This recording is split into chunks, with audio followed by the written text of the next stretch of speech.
എല്ലാവർക്കും നമസ്കാരം. ഇന്ന് നാരായണീയം 45-ാം ദശകത്തിലെ 9-ാമത്തെ ശ്ലോകത്തെക്കുറിച്ച് ചിന്തിക്കാം.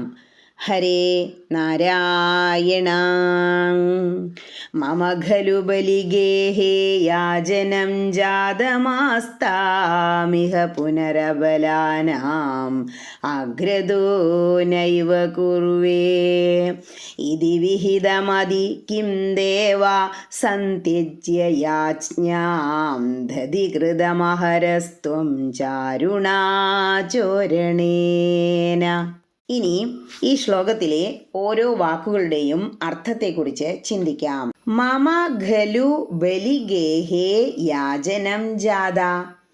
ഞാൻ മഹാബലിയുടെ മുമ്പിൽ ചെന്ന് യാചിച്ചിട്ടുണ്ട്. അതായത് ഭഗവാൻ വാമനമൂർത്തിയായിട്ട്.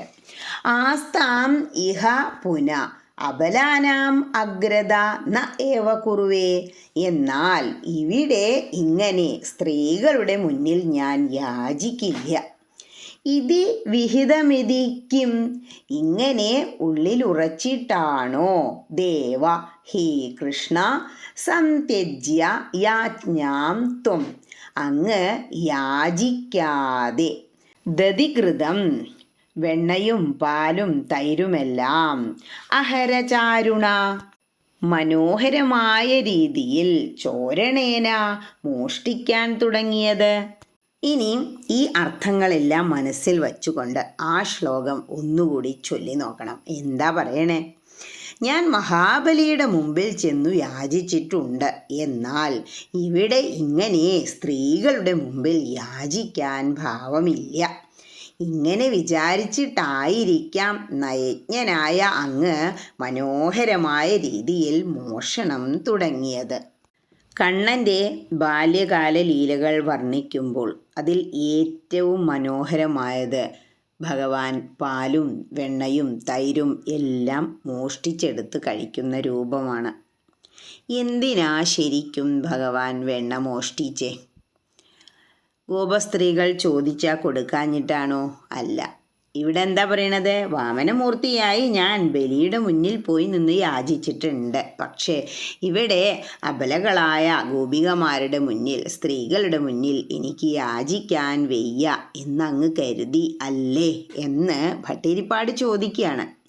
പക്ഷേ ശരിക്കും കണ്ണൻ വെണ്ണ മോഷ്ടിച്ചത് ഗോപികമാരാരും കംസന് നികുതി അടയ്ക്കാതിരിക്കാനാണ്.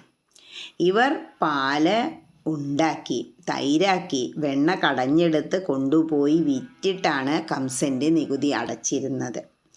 അമിതമായ നികുതി ഈടാക്കിയിരുന്നു കംസൻ. ആ നികുതി കയ്യിൽ കാശുണ്ടെങ്കിലല്ലേ നിങ്ങൾ അടയ്ക്കൂ എന്ന ഭാവത്തിലാണത്രേ ഭഗവാൻ വെണ്ണ ഇവർ കൊണ്ടുപോയി വിൽക്കാതിരിക്കാൻ വേണ്ടി എല്ലാവരുടെയും വീട്ടിൽ കയറി വെണ്ണ മോഷ്ടിച്ച് കഴിച്ചത് എന്നാ പറയുന്നത്. അതിനും അപ്പുറം വെണ്ണ മോഷ്ടിച്ചു എന്ന പരാതിയുമായി ഗോപികമാർ യശോദാമ്മയുടെ മുന്നിലെത്തും. യശോദാമ്മ വടിയെടുത്ത് കണ്ണൻ വരുമ്പോൾ അടിക്കാൻ വേണ്ടി വരുമ്പോൾ ആ ചുണ്ട് പിളുത്തി നിന്നിട്ടുള്ള ഒരു കരച്ചിലുണ്ട്. അയ്യോ അമ്മേ എന്നെ തല്ലല്ലേ എന്ന ഭാവം. ആ ചിത്രം നമുക്ക് മനസ്സിൽ നിന്നൊരിക്കലും മായ്ച്ചു കളയാൻ പറ്റില്ല. അത്രയ്ക്കും സുന്ദരമായ ബാലലീലകളായിരുന്നു കണ്ണൻ നമുക്ക് വേണ്ടി ആടിയത്. ഹരേ കൃഷ്ണ.